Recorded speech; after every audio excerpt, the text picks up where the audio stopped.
Et bonjour Robert Ménard, on vient de le voir, est-ce que vos prises de position sont désormais en adéquation avec vos opinions politiques ? Écoutez, c'est une caricature ce que vous venez de diffuser. D'abord, j'aurais pu aussi refuser votre invitation, ça vous aurait fait plaisir. Alors, il ne faut pas à la fois inviter les gens et leur reprocher de venir sur vos plateaux. Il faudrait un petit peu savoir ce que vous voulez.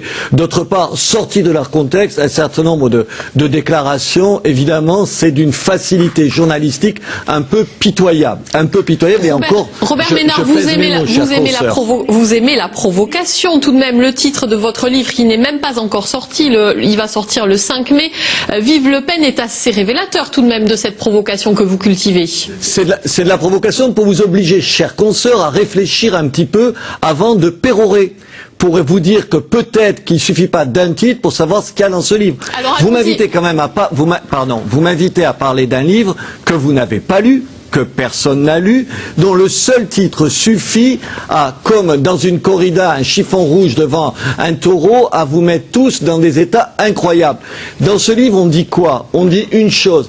On dit qu'on a envie que tous les protagonistes politiques soient traités de la même façon. J'applaudis quand mes confrères reçoivent de façon virile, comme des matadors, si j'ose dire, un certain nombre de responsables de l'extrême droite, j'aimerais autant qu'ils le fassent avec l'extrême gauche, avec le centre, avec la gauche, avec la droite. Ça fait 20 ans que je me bats pour la liberté d'expression de vous, les journalistes. Je me bats aussi pour la liberté de parole des gens. Robert Ménard, même vos amis ne comprennent pas votre mutation. Qu'est-ce qui vous arrive très concrètement aujourd'hui ? Il m'arrive rien du tout, chers consoeurs. Il m'arrive simplement de dire, par exemple, pour prendre un exemple, oui, comme 95% des Français, je préfère que mes enfants ne soient pas homosexuels. Ça fait de mes propos un propos homophobe. Mais comment vous vous permettez de dire ça? Ça fait quoi? Vous croyez que je me bats pas pour le droit des homosexuels d'avoir leur sexualité comme ils l'entendent? Si ma fille ou mon fils demain était homosexuel, je serais encore plus présent à ses côtés. Si vous n'aviez pas coupé ce que j'ai dit, vous entendriez la suite. Mais ça, c'est trop vous en demander. Évidemment, trop vous en demander. Puisqu'après, je dis... Pourquoi je dis ça? Parce que dans un monde qui est déjà très difficile à vivre, être homosexuel c'est encore plus difficile et que je ne souhaite pas ça à mes enfants. Simplement avec moi vous tombez sur un os. En général, ce genre de coupe, ce genre d'à peu près, ce genre de propos que vous choisissez, sélectionnez dans ce que dit quelqu'un, vous le faites à des gens qui vous remettent pas en place. Robert Ménard, c'est un peu facile. Vous êtes tombé sur quelqu'un qui vous remet en place. Vous avez été vous-même journaliste, Robert Ménard, c'est un peu facile d'attaquer les journalistes justement et les méthodes de coupage. Vous savez très bien qu'on va reprendre ces propos-là. Pourquoi? Parce que vous êtes inattaquable? Parce que tout ce que vous dites, mais parce vous non que plus, vous vous êtes n'êtes pas au-dessus de la inattaquable. critique. Chers consoeurs, c'est justement parce que je suis attaché à ce métier, justement parce que je le fais depuis 30 ans, justement parce que je l'ai défendu partout dans le monde, que je crois que c'est un métier qu'on fait sérieusement, qu'on fait honnêtement.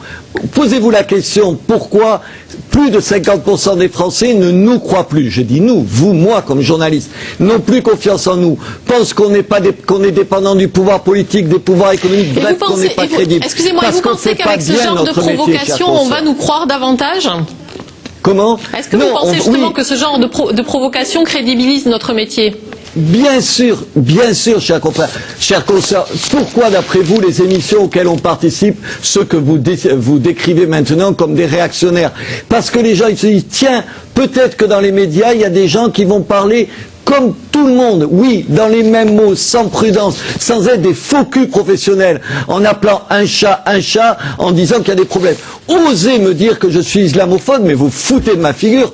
Islamophobe, qui s'est battu depuis des années contre la loi sur la burqa? Qui s'est battu contre la loi sur le voile? Simplement, en même temps, je dis que de dire ça, ça ne veut pas dire qu'il n'y a pas des problèmes aujourd'hui avec l'islam. Il y a des problèmes parce que les gens ne comprennent pas ça. Mon boulot, c'est de dire l'un et l'autre, et pas l'un ou l'autre. Merci, chers confrères, d'avoir répondu ce midi à notre invitation en duplex de Paris. Merci de votre invitation, où je viendrai toujours avec plaisir. On l'a bien compris.